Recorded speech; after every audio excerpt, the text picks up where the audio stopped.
This is it. We are finally here. What you are about to experience may just be the most important week of this entire year. This isn't just another countdown.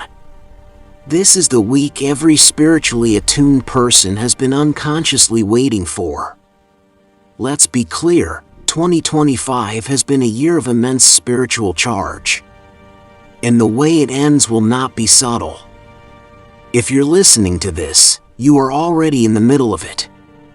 And this week will leave you absolutely mind blown. Every year concludes with a final gift, a hidden blessing, a sudden clarity that only appears in these last, overlooked days. Most people rush through this week without ever noticing. But the universe never misses it, and it never skips those who've earned it. This is about everything you carried, healed, survived, and pushed through, finally taking a shape that only reveals itself as the year closes. Whether you see it yet or not, you did earn something this year. You didn't walk through 2025 for nothing. And the universe has a precise way of returning what you thought was lost, forgotten, or delayed, right at the finish line. Take the first quarter moon on the 28th. It's a moment most people barely notice because it lacks the usual drama. It's not a full moon. It's not an eclipse. It isn't wrapped in emotional intensity. And that's exactly why its power is so underestimated. This moon is subtle, but it's precise. It doesn't scream, it aligns. That makes it one of the cleanest moments this entire month to set a real intention, to take action, and to move something forward without resistance. Think of it as a doorway you might walk past. But if you stop and look, it's the perfect opening for manifestation. Not the visualizing kind, but the this is the moment to finally step into it kind. The energy isn't overwhelming. It's steady, grounded, and incredibly supportive for anyone ready to commit instead of just dream. What makes this moon particularly potent is its conjunction with Saturn. Most hear Saturn and think restriction. In truth, Saturn gives your intentions structure. It stabilizes them. It makes them real. This alignment turns ideas into decisions, and decisions into momentum. This moon may look simple, but combined with Saturn, it's one of the most effective moments this week to claim what you want. Remember, power isn't always loud. Sometimes, it's the quiet moment that changes everything. There's something else happening this final week that hardly gets mentioned, yet it might be the most transformative part: emotional refunds. All year, people pour energy into things they shouldn't, into people who never reciprocated, situations that drained them, responsibilities that weren't theirs. But in these final days, a shift occurs. That misplaced energy starts to return. It's not dramatic. It's a slow retrieval of strength you didn't realize you'd lost. You suddenly feel less obligated, less weighed down. The invisible threads that pulled you in every direction begin to loosen. You see how much of your energy was tied up where it didn't belong. This isn't detachment. It's recalibration. The year ends by giving back what you gave away too freely. Sometimes the universe refunds you not with apologies, but with energy you forgot was yours. This week, that process peaks. You'll walk into the new year lighter and clearer, not because you let things go, but because your spirit finally stopped overpaying. This is also why some people experience sudden breakthroughs or unexpected opportunities right at year's end. On the surface, they look random. Spiritually, they are anything but. They are the result of timelines set in motion months ago finally reaching completion. Manifestation is rarely instant. So much lines up behind the scenes, And this final week is when those alignments surface. Plans that were stalled start moving. Resistances soften. You hear back about things you thought were forgotten. Opportunities appear that feel strangely familiar, as if they were meant to arrive months ago but waited for this exact moment, when the energy is ripe for resolution. These aren't last-minute rewards. They are delayed confirmations for seeds planted long ago. Closure is not just emotional, it's energetic. As the year ends, it gathers everything you've worked toward and decides what can cross into the next chapter. That's why these late blessings feel so meaningful. They are the completion of threads woven quietly all year long. The universe doesn't forget the effort you put in when no one was clapping. It doesn't forget the decisions that cost you something. Sometimes, the universe isn't late. It's just waiting for the version of you who is ready to receive. This is closure in motion.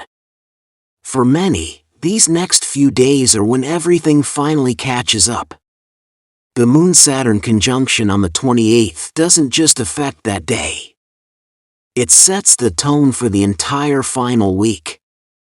Saturn's influence creates a ripple, shaping how we interpret and move through the days that follow. Landing at the calendar's edge, it turns this week into a spiritual checkpoint, one that quietly evaluates everything you built, avoided, learned, or postponed in 2025. Saturn is often misunderstood. Its true role is accountability.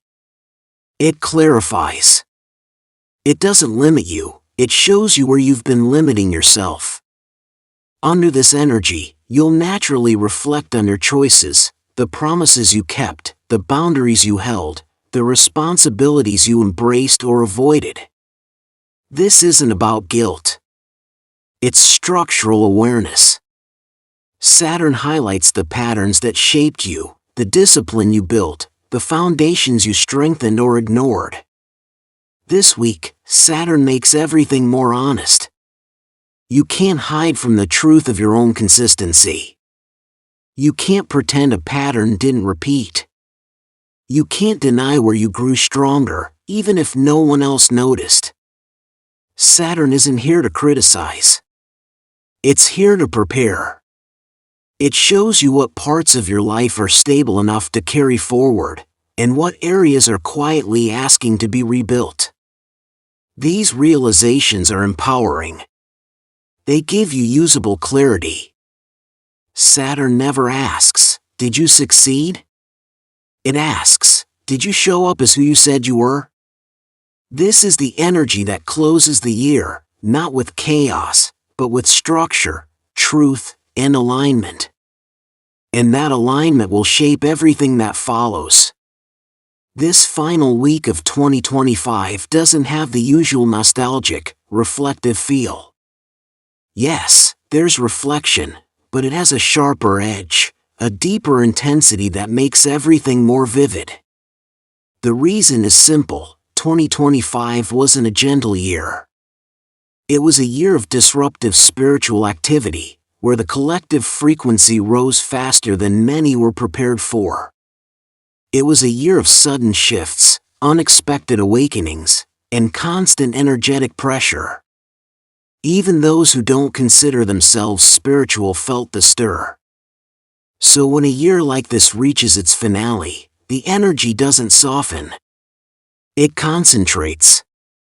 It condenses everything you learned, endured, and adapted to into one final package. You're not just reviewing a year. You're reviewing an upgrade you had to grow into. You're looking back at a January version of yourself who might not recognize who you are now. The growth wasn't subtle. The lessons weren't small. That's why this week feels distinct. It isn't sentimental, it's directional. It doesn't pull you backward into memory, it pushes you forward into alignment. You may also feel a deep sense of validation. A quiet confidence you didn't have before. You understand things now that would have confused you months ago. You feel closure before the year even ends. This is the mark of a year that demanded growth, rather than just suggesting it. Some years change your life. This one changed your awareness. This week confirms you're entering 2026 as a stronger, clearer, and more spiritually calibrated version of yourself. You might also notice a sudden sense of disconnect from others, not in a lonely way, but in a clarifying one. If you're spiritually attuned, your energy becomes extremely sensitive during transitions. Your personal frequency rises, making normal interactions feel draining. You may want more distance, more quiet, less small talk. This isn't something being wrong. It's energetic conservation. Your system knows the year is ending and instinctively pulls back from noise and drama to protect your bandwidth. This isn't isolation. It's refinement. You're not pulling away from people, you're pulling back into yourself. You're reconnecting to your own frequency so you can enter the new year without carrying everyone else's energetic residue. See it this way, and the feeling becomes empowering. Feeling disconnected isn't a loss.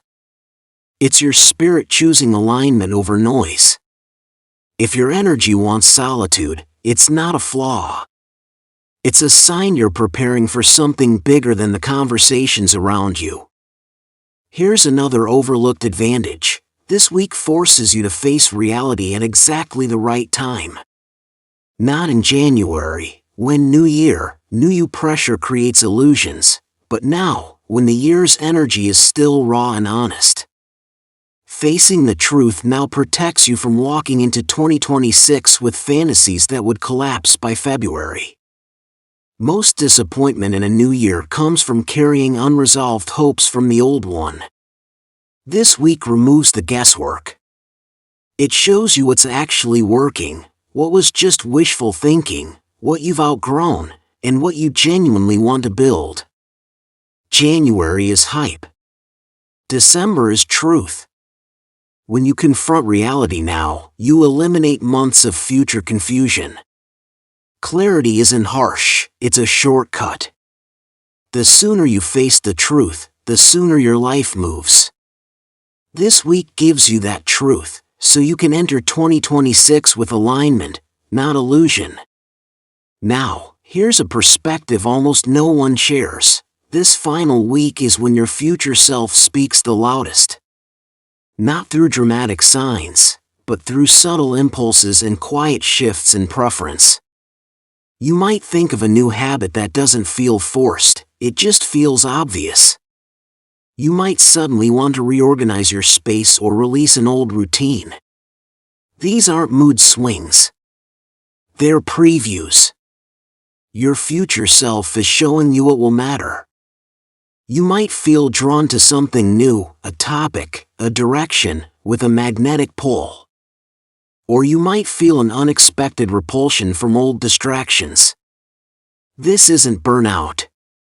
It's your frequency shifting, and your future self quietly saying, "This won't fit where you're going." Guidance this week comes through internal alignment, not omens. A feeling that something is right before you can explain why. A knowing you're done with a pattern, even without a big event. These are instructions. Your future doesn't wait for January. It starts talking the moment you're ready to listen. So pay attention to what feels strangely natural. That's your future self, reaching back to guide you. As the year winds down, the final 5 days bring something crucial. They act as a gentle threshold test, a quiet checkpoint before a new cycle. The universe is showing you, with precision, how much you've actually shifted. These tests aren't major events. They're familiar situations that ask revealing questions. Someone might try to pull you into an old pattern. You might feel the old urge to people please. The point isn't pass or fail. The point is to see how you respond now compared to the beginning of the year. These days highlight subtle growth. Maybe you handle a conversation with new clarity. Maybe you choose rest over guilt. These small adjustments are evidence of real internal change, the kind that didn't need an audience. Life isn't tempting you back. It's showing you that you're no longer aligned with what you once tolerated. When you respond differently, that's your confirmation. It's the universe handing you a mirror, saying, "Look at the progress you didn't credit yourself for." Growth reveals itself in the choices you no longer have to fight for. These days aren't about being tested. They're about being shown the strength you've been building all along. Finally, we have December 31st. Beneath the noise and celebration lies a profound layer most miss. On this final night, everything unnecessary starts to fall away. Distractions lose their grip. The pressure to perform fades. And in that space, what's real becomes crystal clear. This night shows you which thoughts have stayed with you all year, the goal you couldn't shake, the truth you avoided, the desire you postponed. Whatever remains in your awareness tonight is what you're genuinely meant to carry forward. You might find yourself thinking of certain people, or revisiting old decisions with new understanding.